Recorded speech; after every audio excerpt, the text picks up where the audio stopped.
Okay guys, kaka-announce nga lang po ng pamilya ni Miss Pilita Corrales ang kanyang pagpanaw at mababasa po yun sa Instagram ni Janine Gutierrez, Jackie Lu Blanco. So alam naman natin lahat kung gaano kalaking personalidad si Miss Pilita, hindi lang sa industriya kundi sa Pilipinas. Kaya nga siya tinawag, kaya nga ang title niya ay talagang pang-Asia rin. But anyways, babasahin ko lang ang post na yon ni Janine na kung saan ay pati na rin yung mga messages ng ibang mga kapwa niya taga showbiz. Like ito nga, sabi daw sa post na yon na ni Jackie Lu Blanco actually,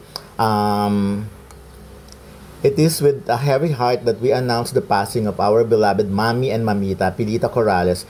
Pilita touched the lives of many not only with her songs but also with her kindness and generosity. She will be remembered for her contributions to the entertainment industry, but most of all, for her love of life and family. Please join us with your prayers and kind thoughts as we celebrate her beautiful life. Further details regarding memorial services will be shared soon. So, ayun, in-announce na po nila ang pagpanaw ni Miss Pilita Corrales na talagang wala lahat na napakalaki ng contribution sa Pilipinas. Sa Pilipinas na.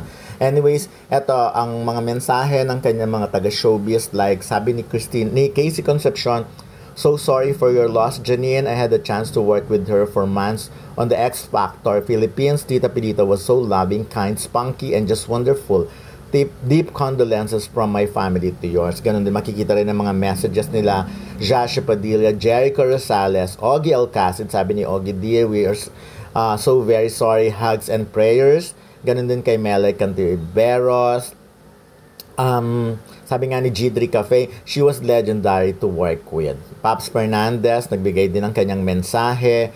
Ganun din si Lorna Tolentino, sabi niya, "Our deepest condolences and prayers." Ganun si Rocco Nacino, Katarina Rodriguez, "My condolences, Janine, to you and your family." Ito si Chef Gutierrez ay anak naman ni Gloria Romero na kamakailan din ay pumanaw ng, sabi na dito, "Our deepest condolences to the whole family. Tita Pilita was a beautiful lady in and out. May she rest in peace." Ito, message naman from Hilda Coronel, "My deepest condolences, my dearest Jack and family. She was such a lovely, kind, and vivacious lady. R.I.P. Tita." Ganun din sila. Nagbigay din ng sila, Dennis Padilla, Darren Espanto, Rahul Aurel, Adrian Lindayag, "My deepest condolence, ate. Praying for the entire family. We love you and remember you, Mita."